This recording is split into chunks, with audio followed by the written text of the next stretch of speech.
Bom dia a todos. Para quem não me conhece, eu sou Lívia Diniz.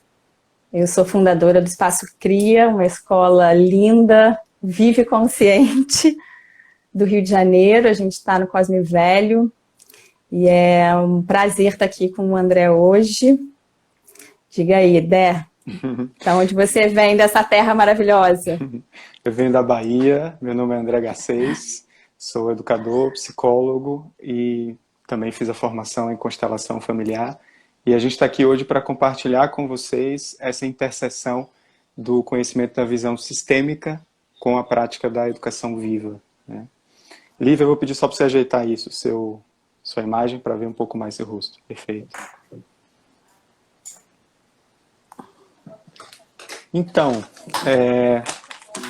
nosso tema, o lugar das crianças nos sistemas familiares, né? É um tema muito bem-vindo nesse momento da quarentena, né? Em que a gente está se voltando mais para as famílias, né? O que são sistemas, né? A primeira palavra que o público leigo talvez não conheça, né? A visão sistêmica, o que são sistemas? Sistemas são grupos de pessoas, né? Que, segundo o Bert Hellinger, que foi o sintetizador dessa visão da constelação familiar, todo grupo segue 3 leis, né? Ele chamou dessas 3 leis do amor, essas ordens do amor, né? Quais são essas ordens? É a lei do pertencimento, a lei do equilíbrio e a lei da ordem. Anterioridade da Isso, ordem. exato.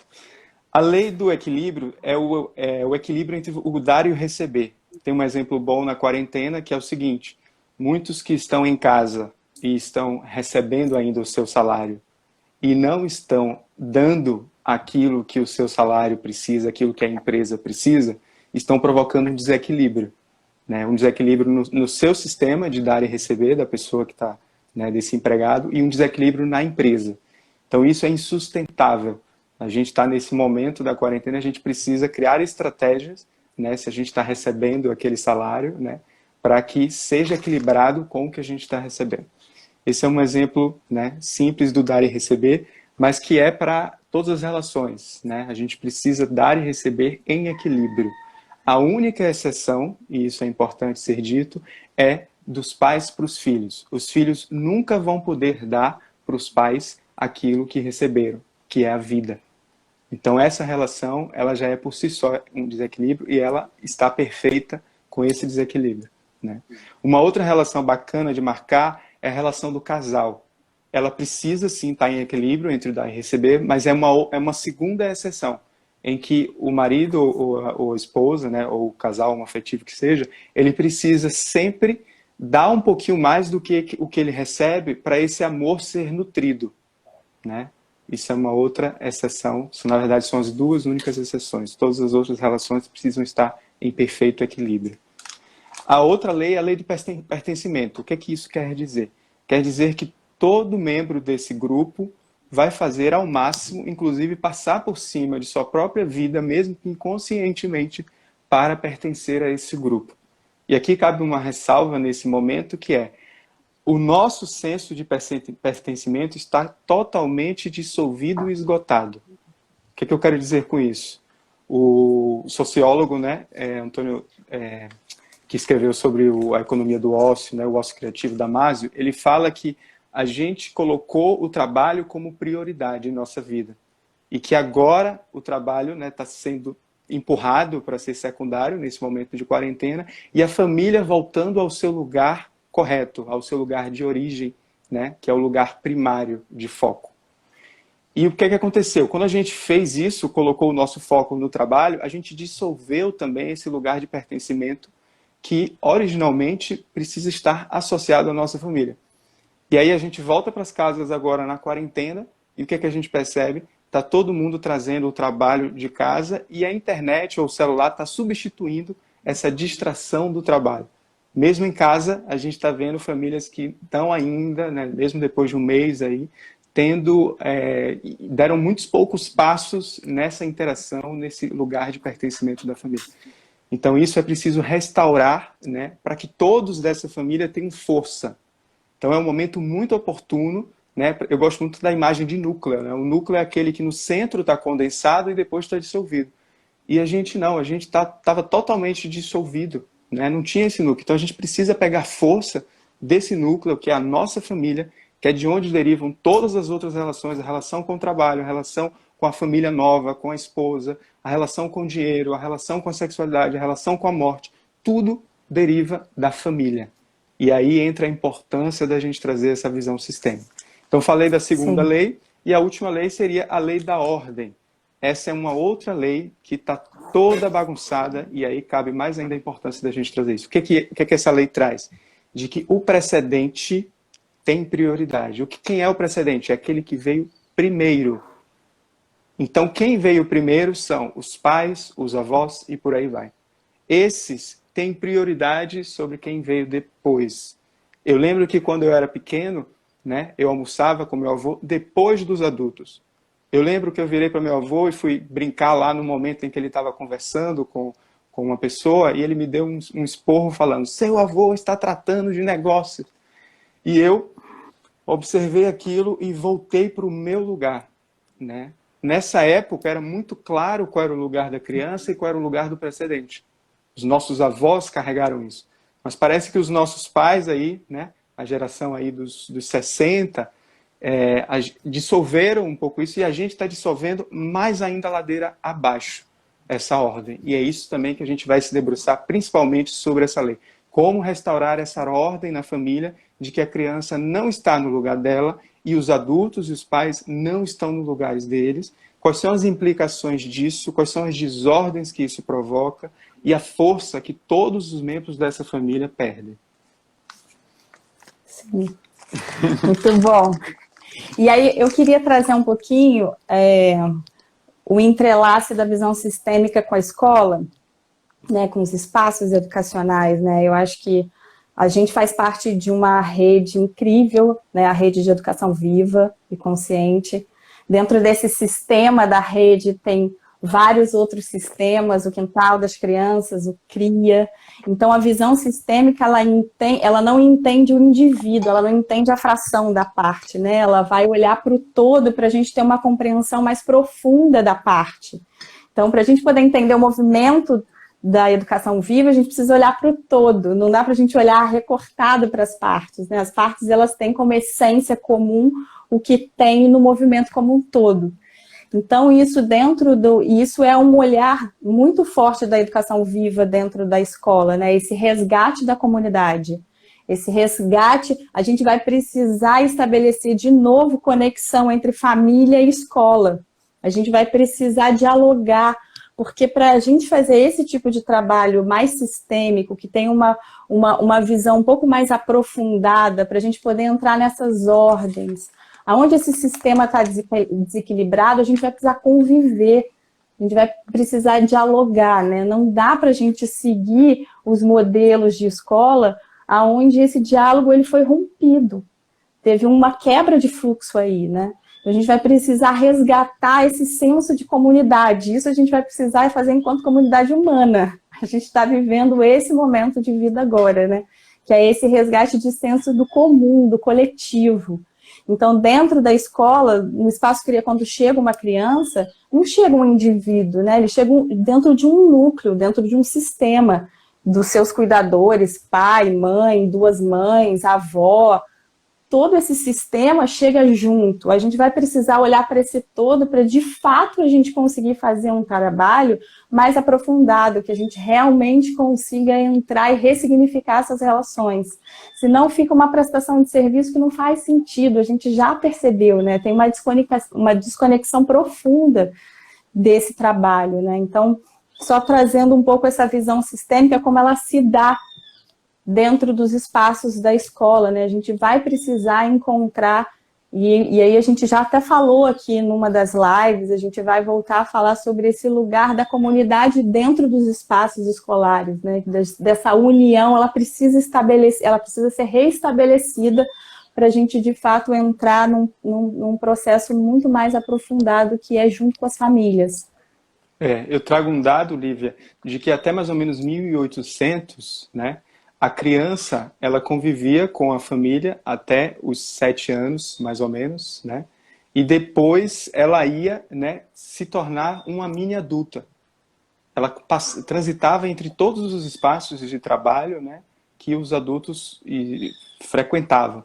Então, não tinha essa separação como tem hoje, né, de forma bem isolada, né? Qual é o espaço da criança, é o espaço da escola, né? E aí, ao longo desses anos, que teve, sim, evolução, né, evolução da medicina, evolução do porquê a criança também precisa ter momentos de convívio com os pares, né? Mas a gente separou demais essa criança do movimento do fluxo da vida natural dela. E o que a Educação Viva traz, né, é um pouco essa reinserção da criança nesse modelo de aprendizagem do dia a dia, em de que não é preciso a criança estar na cadeira, né, não é preciso a criança receber conteúdo dos educadores, não é preciso a criança ser dirigida de forma, né, bem enfática pelos adultos. Então, ela resgata um pouco essa possibilidade de aprendizagem, né, espontânea e natural, que é muito importante, principalmente nessa primeira fase de vida, né? E o que é que a gente faz, né? A gente traz, quando a gente recebe as famílias na escola, né, falando agora um pouco da experiência do Quintal das Crianças, né, a gente traz a família, né, quase como se fosse, o ideal seria trazer ela no mesmo nível de foco, né, que você recebe a criança, você recebe a família. Agora, como a gente está aí na quarentena e as crianças não conseguem ficar na frente do celular, né, na frente da imagem, da tela, o que a gente fez? A gente convidou os pais para fazer essa inversão. Se antes os pais eram um pouco secundários, porque a gente está no dia a dia com as crianças e não consegue nem ter tempo, né, de trabalhar com os pais, agora a gente tem mais possibilidade de trabalhar com as famílias, com os pais.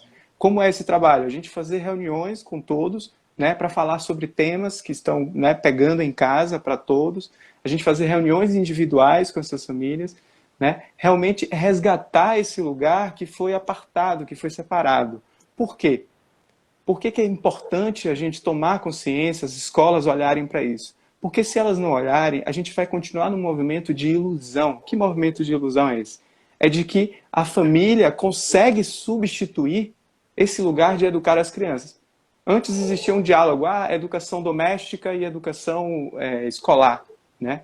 Agora esse diálogo foi um pouco dissolvido, porque a escola terminou recebendo essa educação doméstica, né? E toda a educação está sendo transferida para as escolas, né? E isso é uma transferência, isso é uma substituição. O que é isso pela visão sistêmica?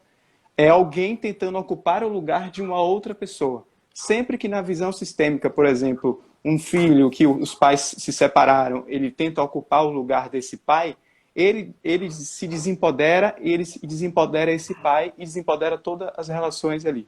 Então, sempre que a gente ocupa um lugar de uma outra pessoa, a gente desempodera e desequilibra todo o sistema. Então, a escola, de alguma forma, principalmente pelo tempo, sem nem analisar o tipo de escola, mas pelo tempo que a criança passa na escola hoje, que às vezes chega a 10 e 12 horas, ela está num lugar que não é dela.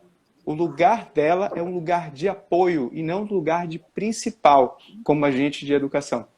E aí o que acontece agora, né? A gente se vê num momento bem perdido, onde a gente acha normal escutar de que as famílias estão em casas perdidas, sem saber o que fazer. A gente escuta isso de um lugar, tirando a parte da compaixão, que é um momento de muito sofrimento, que é um momento em que a gente não estava preparado para isso, mas tirando essa parte da compaixão, a gente escuta isso de um lugar tranquilo, de um lugar normal. E não deveria ser normal a família estar com a sua criança quase que boa parte do tempo, né? Agora é o momento de reequilibrar esse sistema. Sim. Do agente principal da educação, que é a família, ocupar esse lugar. Porque senão, volta à ideia da ilusão, a gente vai estar enxugando gelo. As crianças vão se comportar, e elas são muito sábias e inteligentes, elas vão se comportar de uma determinada forma na escola e em casa vão se comportar de uma outra forma.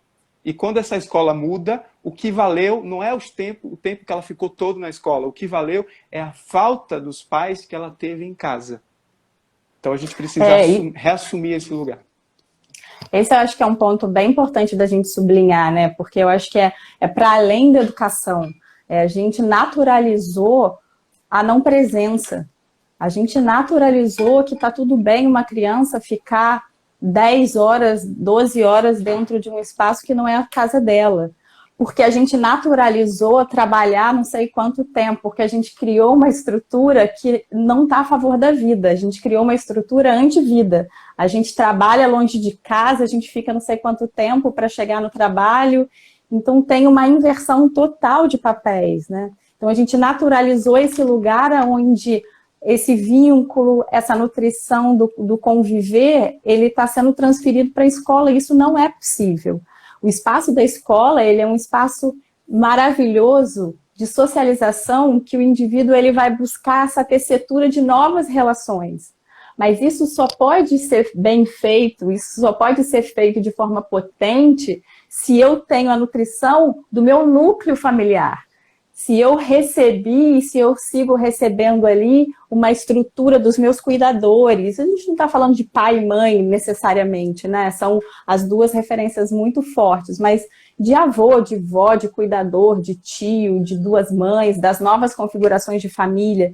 Então, desse núcleo familiar, quando eu tenho isso bem nutrido, bem estruturado, e aí sim eu vou para a escola tecer novas relações. Não dá para as famílias transferirem isso para a escola e achar que vai ficar tudo bem. Vai ter consequências, né? Eu acho que a gente está num momento onde a gente deu uma pausa. Eu tenho escutado muito as pessoas falar, não, o mundo parou. Gente, o mundo não parou. O planeta está aí pulsando, se regenerando. O que foi preciso dar uma pausa nos humanos. A gente está pausado. E eu acho que essa pausa é muito importante para a gente poder refletir o sistema de vida que a gente está vivendo, que na minha visão não é um sistema de vida, é um sistema anti-vida. É um sistema onde a gente não sabe o que a gente come, a gente não sabe do tipo de relação que a gente...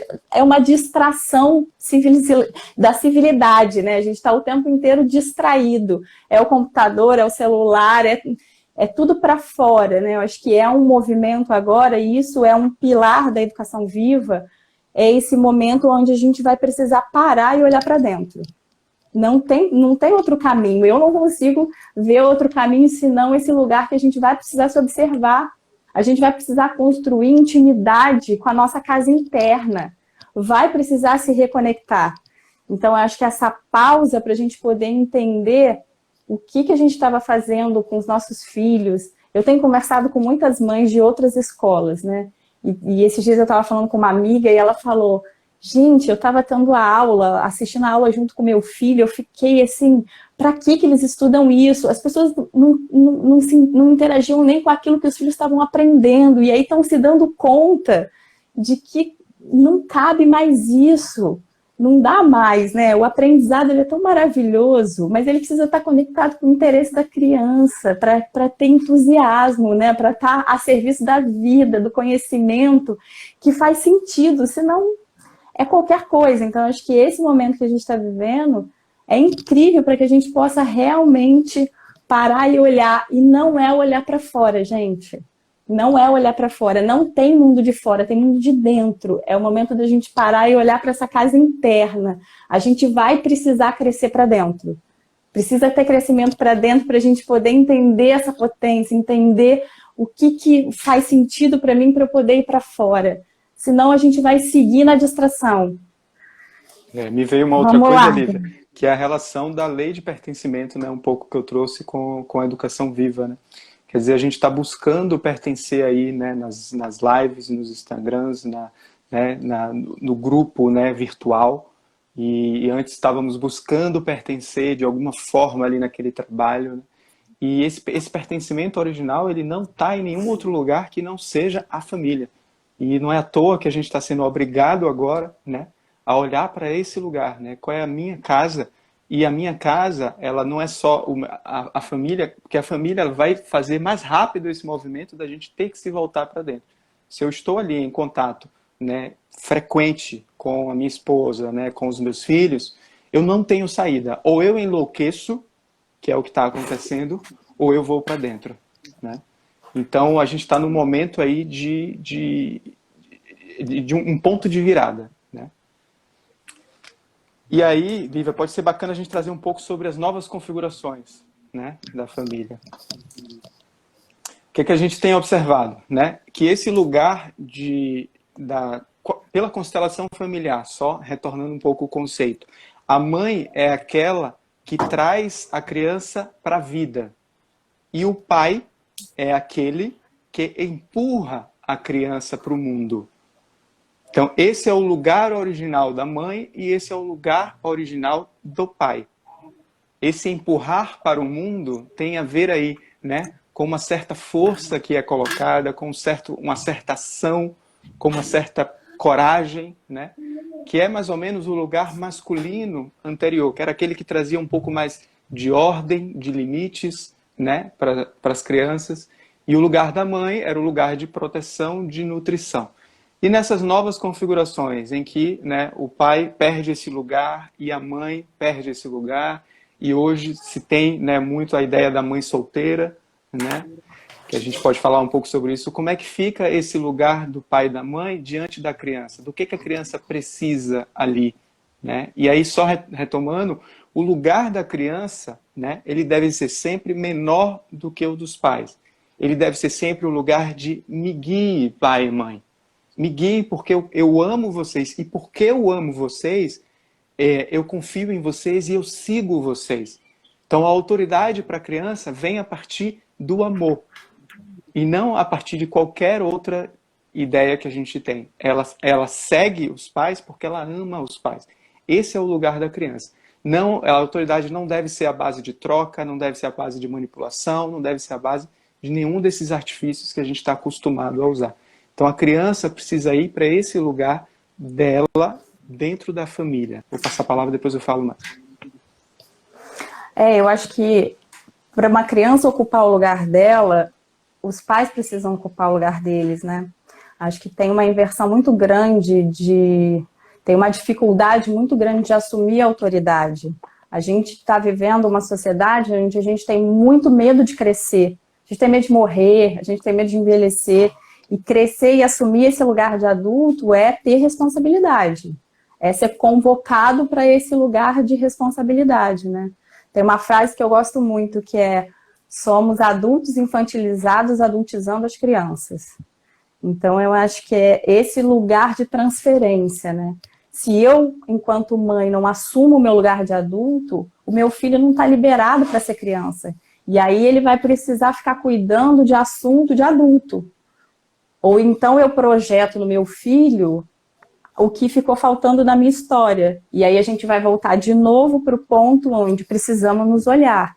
Porque eu vejo muitos casais, né, que estão ali numa briga infantil de quem dá a última palavra, de quem tem razão, porque estão ali buscando reconhecimento no outro, estão projetando as suas faltas no outro. Então, se eu não cuido da minha criança, se eu não cuido da minha história, se eu não observo para poder me curar, para poder olhar para isso, eu vou transferir isso para frente.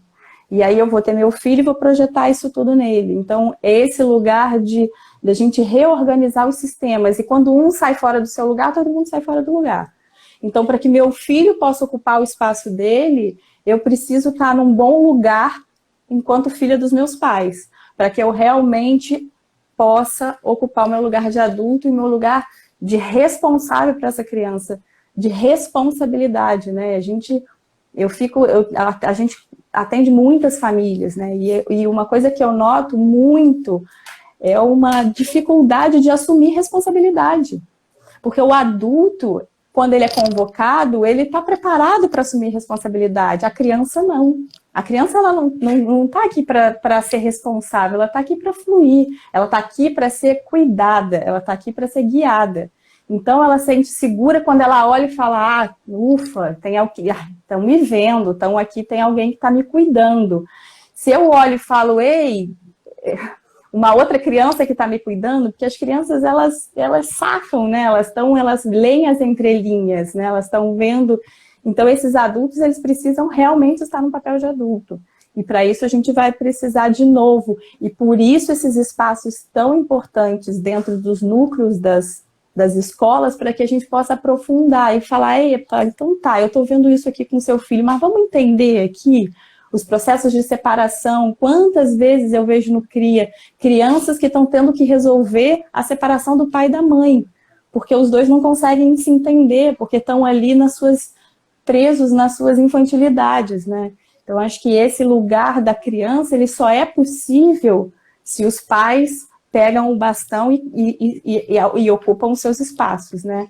E isso muito importante entre eles, que um não menospreze o outro, porque não tem um lugar de menor ou maior, não tem um lugar de menos ou mais, né? Tem um lugar de duas pessoas que estão ali para prover a vida, que estão ali para fazer com que esse fluxo de vida possa seguir por eles. Então, esse lugar da gente poder começar a encontrar um diálogo mais harmônico também entre esses casais, independente das configurações que vão se desdobrar, né? Se vai ser um casal para o resto da vida, mas vão ser pais. Para aquela criança, perante aquela criança, vai ser sempre mamãe e papai. E essa referência é a referência que você vai levar para o resto da vida. Então, para mim, é um tema que me toca muito, né? Eu acho desse lugar que a gente está sendo convocado para ser adulto. A gente precisa realmente crescer. Tem uma coisa bacana, Lívia, que falaram aqui, e muito medo, foi a Paulinha Albuquerque, e muito medo de não ser amado. E para mim, Paulinha, esse é o ponto que eu cheguei de maior origem dessa dinâmica de desordem que a gente está, que é o que a Lívia trouxe, né? Que ela está falando aí dessa chave para a gente restabelecer esse equilíbrio, essa harmonia das famílias. Qual seria a chave? A gente restabelecer a nossa harmonia com a nossa família de origem. Então, pai ou mãe precisa restabelecer o seu lugar de filho com o seu pai e a sua mãe. Por quê? Porque enquanto ele não restabelece esse lugar de filho, o que é que eu estou chamando de restabelecer esse lugar de filho? Que é quem alguém colocou aí embaixo, quando tomamos o nosso pai e a nossa mãe. Essa é uma linguagem da constelação familiar, vou explicar um pouco para vocês entenderem. O que significa tomar esse pai e essa mãe? Significa você honrar a eles absolutamente, né, por tudo que eles fizeram a você.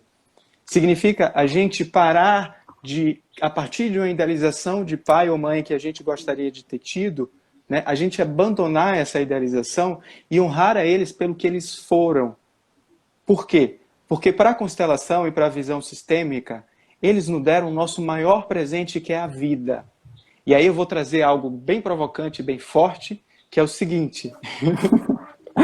Para a constelação, se um pai ou uma mãe pega o seu filho e dá ao filho e bota numa lata de lixo, isso foi o suficiente para aquela criança. Não é esse pai ou essa mãe, ele não está em dívida em nada com esse filho. Olha que loucura, que absurdo. O que essa ideia traz para a gente? De que todo o resto que a gente recebe, além da vida, é um bônus. E esse bônus, a gente passa toda a nossa vida criticando ele. E querendo que eles dessem outras coisas que eles não deram. A gente não sabe receber toda a educação, todo o processo que a gente teve como um bônus. A gente exige. É a mesma relação que a gente tem com a herança, quando a gente quer receber uma herança. Por que é tão difícil os problemas com a herança? Porque a gente tem a expectativa e a gente tem a ideia de que a herança é uma exigência nossa e não um presente que a gente recebe. É como se fosse de direito. A herança não é de direito, a herança é um presente que a gente recebe. Da mesma forma, a educação que a gente recebeu de nossos pais. Ela não é de direito, ela é um presente que a gente recebeu de nossos pais. Então, em primeiro lugar, a gente precisa sair desse lugar de criticar os nossos pais. Porque quando a gente critica eles, a gente está aqui, ó, acima deles. E quando eu estou acima de meus pais, o que acontece? Toda desordem. Quando eu estou nessa desordem, o que acontece? Eu não recebo a força que vem deles. Então, existe uma força simbólica, inconsciente, familiar, que atravessa gerações para chegar até você que está vivo. Se você não baixa a sua cabeça de honra para o seu pai ou sua mãe, você não vai receber essa força. Se você não recebe essa força, você não tem força para ir para a vida. A vida fica limitada. Fica pouco potente. Então, primeiro, a gente precisa baixar essa cabeça de verdade no nosso coração. A gente precisa dar o lugar que eles merecem, que é o lugar de honra, por tudo que pela nossa vida e por todo o bônus, independente de qualquer que seja que a gente recebeu. Eu queria fazer um adendo na sua fala, que é, quando a gente fala tomar o pai e mãe, é tomar por inteiro, né? É tomar por todas as partes. Porque o que acontece é que a gente só quer tomar a parte boa. A gente só quer tomar aquilo que é bom. Mas o que é desafiador, não, às vezes a gente quer excluir e não dá. Nós somos feitos de muitas partes, de luz e sombra. E com pai e mãe também é assim. A gente precisa lembrar que pai e mãe também foram filhos. Também passaram pelo que a gente passou. Então, quando a gente fica adulto, é mais fácil a gente conseguir enxergar isso com mais clareza. Quando a gente é criança, não. Quando a gente é criança, a criança ela tem por natureza esse lugar de receptor, ela precisa, né? Ela está sempre querendo mais. Mas quando a gente vai crescendo, a gente vai ganhando ferramenta para poder olhar para esse pai, para essa mãe e tomar por inteiro, entender que aquilo como foi desenrolado ali a minha vida, foi o melhor que eles puderam fazer, foi o que foi possível. E aí eu acho que tem uma coisa da constelação que eu acho que é uma ferramenta que eu acho que me tocou tanto, que eu acho que é esse poder de contar de novo, de ter uma nova narrativa. Né? Às vezes a família, os amigos, as pessoas que viveram com a gente contam fatos da nossa vida, ou a gente, enquanto criança, para poder sobreviver, ou como aquilo nos atravessou, a gente conta uma história. E aí a gente segue a vida inteira carregando essa história, ela fica ali registrada com aquela percepção, né? Com aquela perspectiva. E aí quando a gente vai olhando para isso, ampliando um pouco a nossa visão, e aí a constelação ela traz essa ferramenta, ela traz essa possibilidade de você narrar de novo, de você ter uma nova narrativa daquele fato, ampliando um pouco, né? E aí você tira aquele fato que estava cristalizado e que de alguma maneira vai criando os emaranhamentos e vai criando essa trava de você ir para a vida e você vai liberando. Porque tudo que a gente coloca no coração, tudo que a gente encontra um bom lugar, por mais difícil que tenha sido ter vivido aquilo, né? Mas quando você encontra um bom lugar para aquilo, que você tem uma lente que te possibilita uma visão mais positiva, né? Então, uma pessoa que passou algo muito difícil, olha que lindo, ela passou, olha que coragem que ela teve, ela conseguiu atravessar. Então, isso deu resiliência, isso deu força para ela. Quando a gente começa a trazer essas lentes mais positivas, a gente desarma, a gente libera. E aí, com isso, eu libero o fluxo de amor de novo. O fluxo de vida volta a fluir. Então, eu acho que trazer esse lugar de tomar pai e mãe, é esse lugar que a gente vai precisar tomar por inteiro. Todas as partes.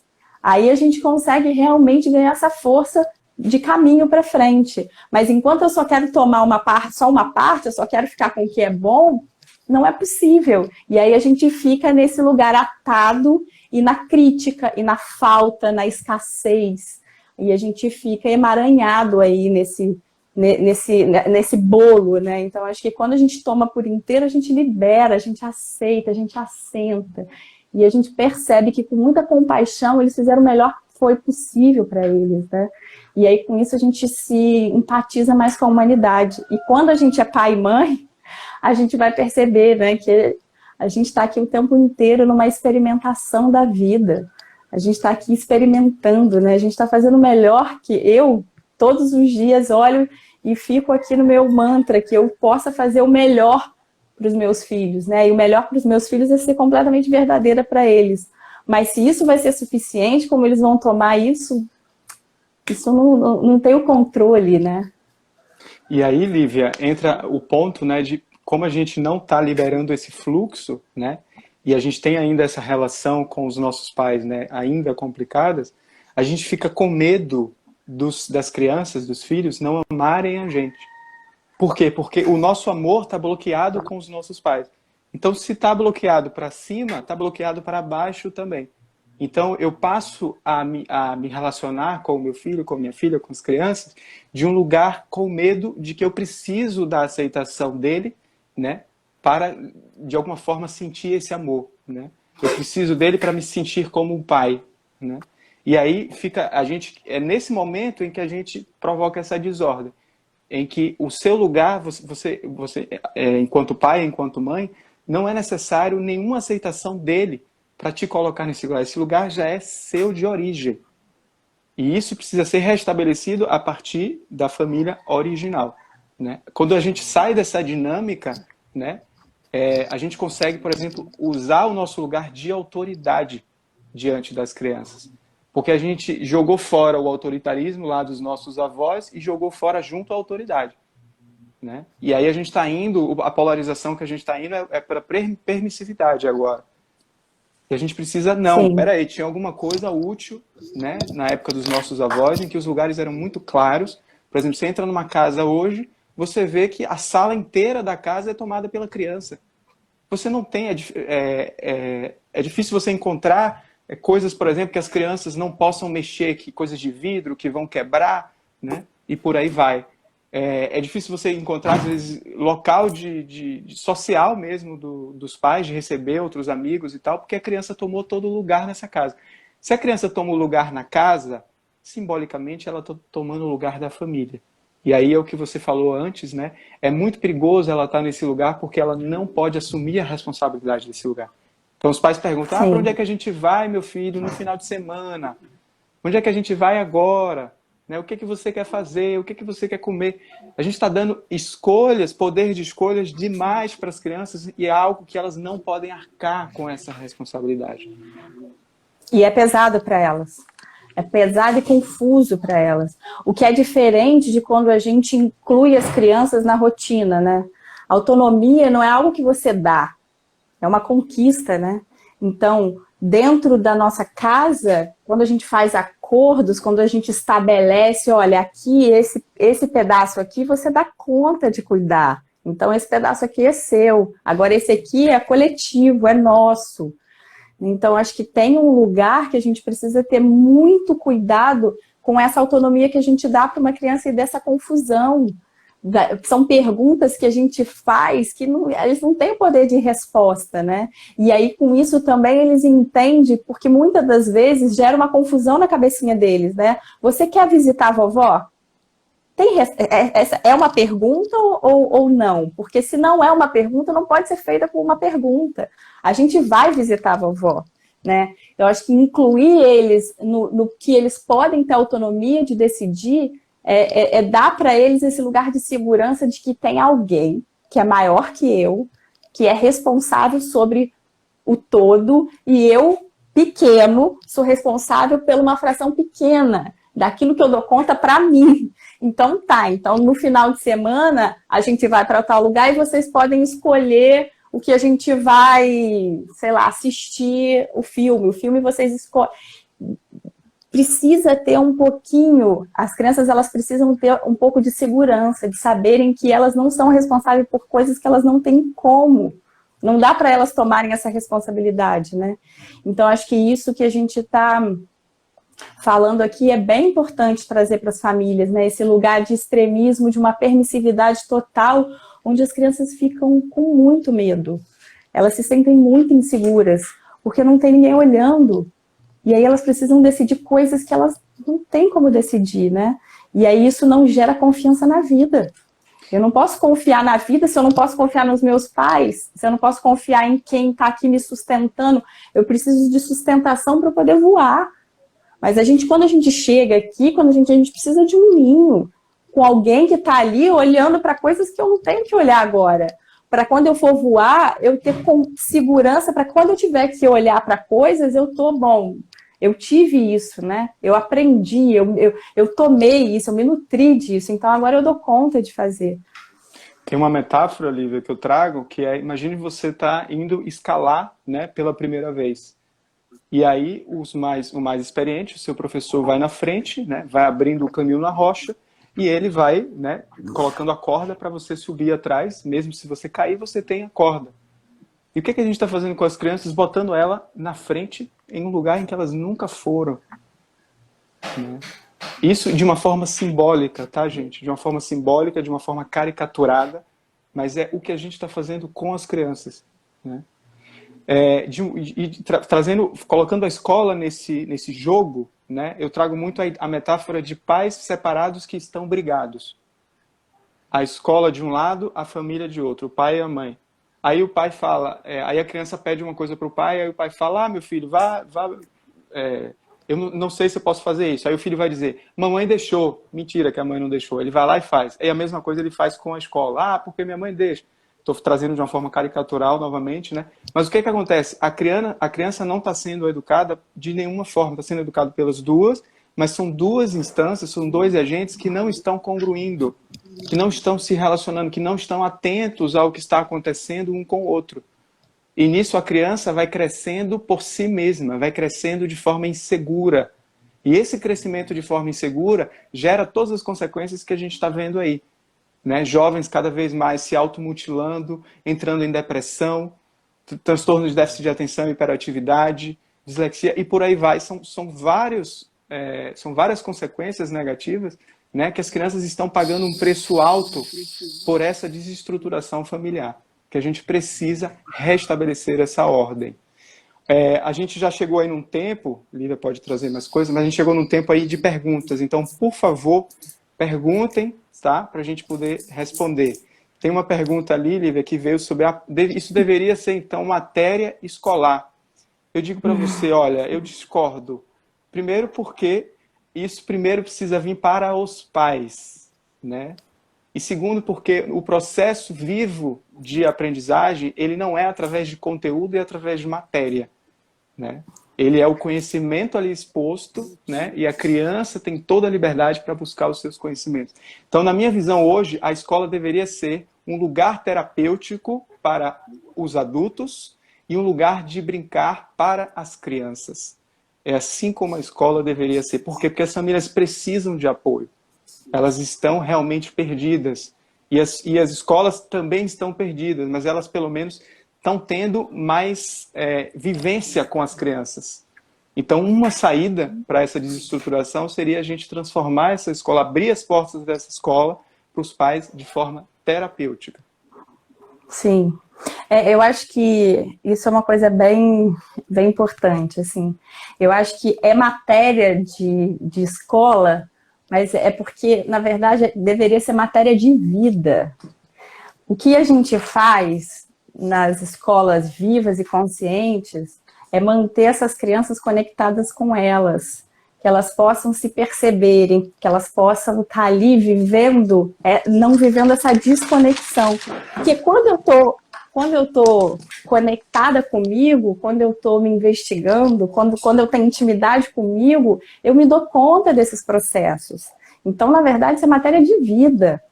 Né? Eu acho que acho que é um gancho até para falar uma coisa que eu acho importante de não passar abatido dessas projeções, que é assim, quando a gente não se observa, a gente projeta nos nossos filhos as nossas frustrações, as nossas idealizações, a gente projeta nos nossos filhos o que meu pai projetou em mim. Então, isso vai gerando na criança uma desconexão muito grande. Né? A gente, dentro da escola, numa escola viva, a gente está o tempo inteiro atento a esse não direcionar o caminho da criança, né? Porque elas possam estar conectadas com o seu sentir. Porque todo mundo, todos nós, a gente veio com algo para manifestar, e é algo inaugural. Não é algo que eu posso dizer o que deve ser feito. Então, se eu libero meu filho para ele vir e manifestar a potência dele inaugural, é maravilhoso. Mas isso eu preciso estar afastada, silenciada, para eu não falar, nossa, a minha família, todo mundo é médico, esse menino nasceu para ser médico. E aí o cara vai e fica já confuso. Mas olha como ele é bom, mas o que dá dinheiro mesmo é ser engenheiro. Então vamos fazer aqui algo para o cara ser engenheiro, né? Tem uma metáfora que eu gosto muito, que é uma semente de manga, por exemplo, ela tem todo o potencial de quê? Mangueira. Então, se a gente planta ela na terra e a gente acompanha, a gente cuida, ela vai florescer e vai dar o quê? Mangueira. Não tem dúvida. Está ali a essência, potencial de vida. Agora, se eu planto lá a manga, a semente de manga, e aí eu fico, mas será que é manga mesmo? Ai, podia dar pitanga, né? Mas jabuticaba que é bom. Aí eu tiro da onde eu plantei e coloco em outro lugar. Ah, mas eu acho que eu vou pôr um adubo aqui para ver se... Porque me falaram que laranja é muito bom. É isso que a gente faz com as crianças. E aí eles começam a ficar muito desconectados. Se a gente deixa os caras... Vamos lembrar a frase aqui da Ângela, da Rede de Educação Viva e Consciente. Deixa as crianças em paz. Se a gente deixa os caras, eles vão manifestar a potência inaugural deles. E isso tem muito a ver com esse lugar da constelação de que quando eu não me cuido, quando eu não resolvo as minhas questões com meu pai, com a minha mãe, eu vou projetar essas frustrações, eu vou projetar essa idealização, eu vou projetar esse lugar de pertencimento que eu acho que meu pai gostaria que eu fosse nos meus filhos. Então, essa atenção que a gente precisa ter, dessa não transferência, dessa não projeção, é muito grande para a gente poder criar uma sociedade liberada para ser quem é, para a gente não ficar... Olha quanto tempo a gente está perdendo, gente, de vida, com todo mundo. Ai, qual é o meu propósito? O que eu vim fazer aqui? Uma desconexão muito grande, porque a gente ouviu a vida inteira o que a gente deveria ser, mas a gente já sabe. Tem uma inteligência que está aqui dentro. A gente vai precisar fazer esse exercício de centramento para a gente poder se conectar com essa força, com essa potência, que é uma potência que todo mundo tem. E que ela é única, não dá. André e Lívia, cada um na sua potência. Não dá para eu ser o André, não dá para eu querer ser uma coisa que eu não nasci para ser. E como é maravilhoso quando a gente ocupa o nosso lugar. Né? Quando a gente coloca um sapato muito apertado, machuca o pé. Quando é muito grande, a gente não consegue andar. Quando é confortável, a gente consegue caminhar. Acho que estar no seu lugar é esse lugar de conforto para poder ser o que eu vim manifestar aqui. Tem uma pergunta, Lívia. Vocês constelam as crianças ou os pais das famílias na escola? Como funciona isso? Não, a gente não constela criança, né? A gente constela adulto. Criança a gente não constela. Então, no CRIA, a gente trabalha com a constelação com a equipe. Eu trabalho fazendo alguns exercícios, algumas constelações, e a gente trabalha pontualmente com algumas famílias. Às vezes eu faço um evento aberto, e quem quiser vai, e às vezes eu faço um convite específico para uma família ou para um membro da família para a gente fazer uma constelação sobre um tema que está atravessando a criança, ou ele, ou a família. Sim. Então, no Quintal das Crianças é a mesma coisa, né? Em Salvador, o CRIA está no Rio, e a gente também... na verdade, a constelação ela não é para ser feita, né, com criança, ela é só para ser feita com adulto. E os pais, a gente faz constelações abertas, né? Mas o quórum é muito pequeno dessas famílias, né? Vem gente mais de fora do que os pais das nossas escolas. Tem outra pergunta aqui. Mas casos de abandono e abuso, a criança não absorve a culpa e responsabilidade desses pais se estes não assumirem as suas falhas? Então, se os pais não... você não precisa assumir algo que o outro não está assumindo, né? A criança... Você entendeu, Lívia? Eu estou tentando entender, mas... Então vai lá. Olha, depende muito, né? A gente teria que conversar um pouco mais para poder entender essa pergunta. Mas muitas vezes, se alguém não assume algo, se tem algo que é não dito, muitas vezes eu posso sim pegar essa culpa para mim, né? Isso é uma transferência de responsabilidade. Na constelação é muito comum, né? E a gente faz muito exercício onde a gente devolve para o outro aquilo que não é meu. Às vezes eu passo a vida inteira carregando um peso que não é meu, né? Então a gente vai devolver ali, mamãe, você fica com isso aqui é seu, isso aqui eu não posso mais carregar. Porque por amor, as crianças vão fazer esse movimento de assumir, de cuidar, de dar conta de coisas que às vezes uma mãe e um pai não são capazes de olhar, por inúmeros motivos, né? Então, às vezes, algo que atravessa uma pessoa é tão forte que ela não consegue ter ferramenta para poder olhar para aquilo, né? E aí, se ninguém está olhando, alguém vai cuidar. E, geralmente, as crianças fazem esse movimento. Por amor, elas vão cuidar de algo que não são delas. Então, isso pode, sim, acontecer. E é um trabalho que a gente faz recorrentemente, né? Desse lugar de devolver para para pai, devolver para mãe, devolver para quem seja ali uma culpa ou algo, uma responsabilidade que por algum motivo essa pessoa naquele momento não pôde pegar, e aí por amor essa criança vai e pega essa culpa, essa responsabilidade. Isso. E só acrescentando, de que esse pai ou essa mãe não precisa necessariamente assumir para você devolver. Então Uhum. você pode devolver, se você percebe, né, que você está pegando algum peso que não é seu, você simbolicamente, né, você devolve esse peso. E você também pode fazer isso como um exercício em casa. Você pode colocar uma caneta, né, na sua frente e que essa caneta simboliza o seu pai e a sua mãe e você passa uma almofada para essa caneta, por exemplo, né? Isso mesmo que sem ter o conhecimento da constelação, né, mesmo sem estar no contexto ali de alguém que esteja guiando, já vai provocar algumas alterações, tanto na relação que você tem com esse pai e na sua mãe, quanto na força que você precisa receber desse pai e da sua mãe para seguir com a sua vida.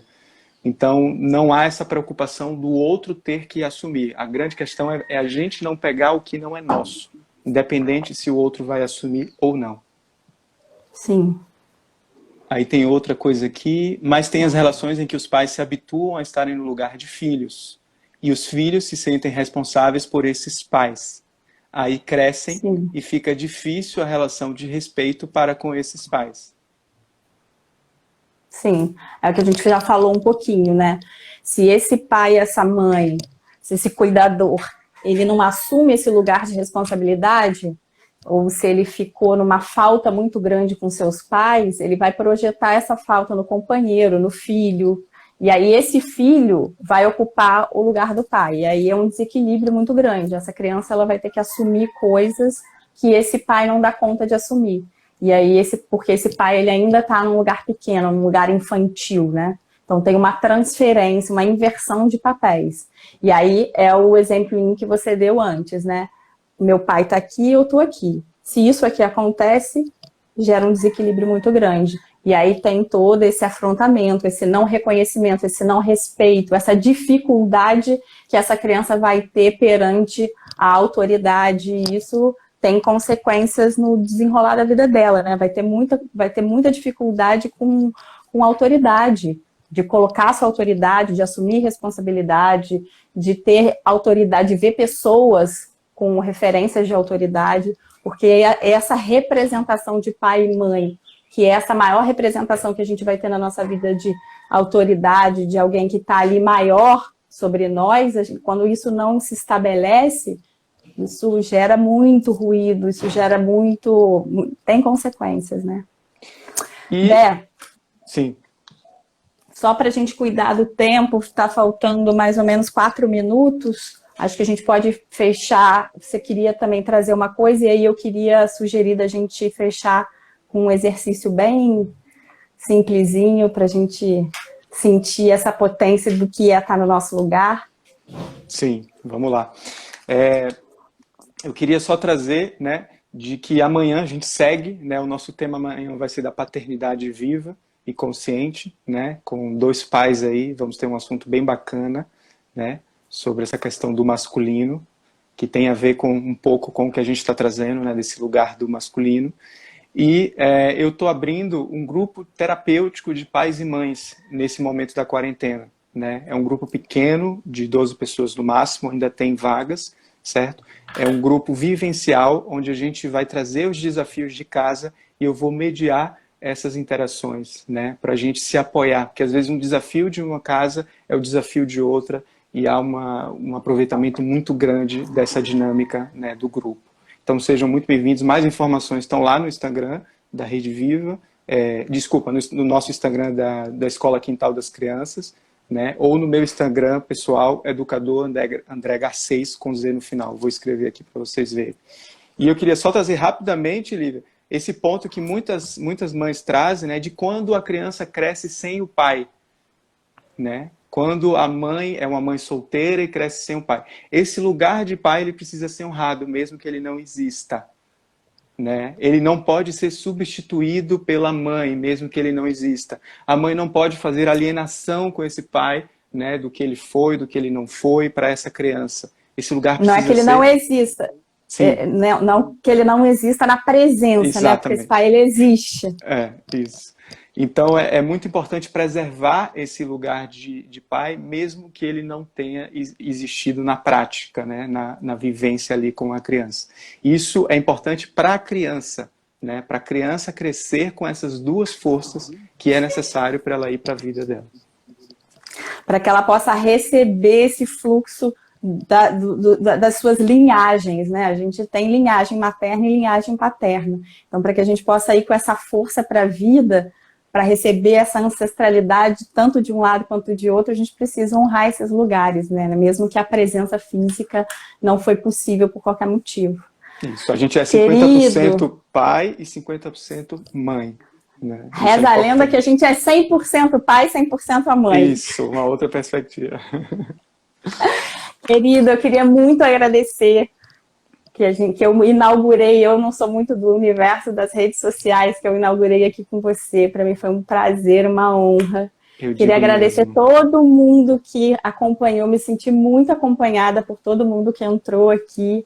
Agradecer muito por fazer parte dessa rede de pessoas corajosas, pessoas que têm aí os seus núcleos transformadores internos ativados e o que a gente vem fazendo há muito tempo, que é tecendo esse novo conviver do mundo, que a gente possa espalhar essas sementes por muitos e muitos lugares. Obrigada. Eu também, Lívia. Então não saio ainda, vai ter um exercício agora, tá? Queria agradecer a todos pela participação, né? Por estarem aqui desde o princípio, muitos estão aí, né? Novamente, quem não chegou, né? Eu sou André H6, do Quintal das Crianças de Salvador, Lívia Diniz, da Escola Cria do Rio de Janeiro, né? A gente faz parte de uma rede viva e consciente que tem em vários lugares, né, do Brasil e do mundo. Então a gente está fazendo essa série de lives, continue acompanhando a gente, né, no nosso Instagram, certo? E também gratidão por você fazer parte desse momento aqui comigo, Lívia. Jogue duro aí. Vamos lá. Então, eu queria convidar mais um minutinho, não sei nem se a gente vai ter, não sei se isso cai aqui, mas a gente vai tentar. Vamos fechar os olhos, quem puder e quem quiser, é um convite para que a gente possa sentir essa força, essa potência. A gente faz umas 2 inspirações para a gente se dar conta da importância desse ar que está aí tão disponível para a gente, e que quando esse ar entre, ele possa trazer o frescor do amor, da cura, da vida.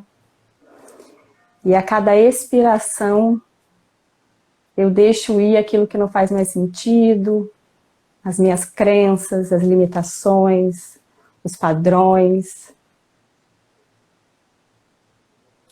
E aí agora eu vou convidar todo mundo a colocar a mão no peito, a sentir essa força, esse pulsar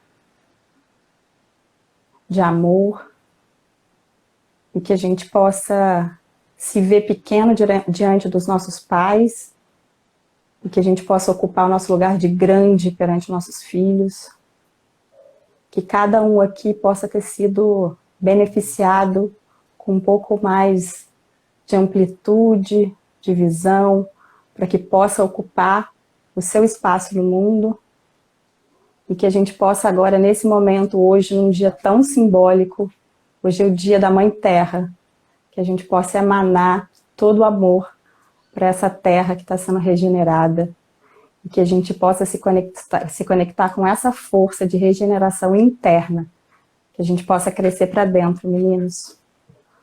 Muito amor.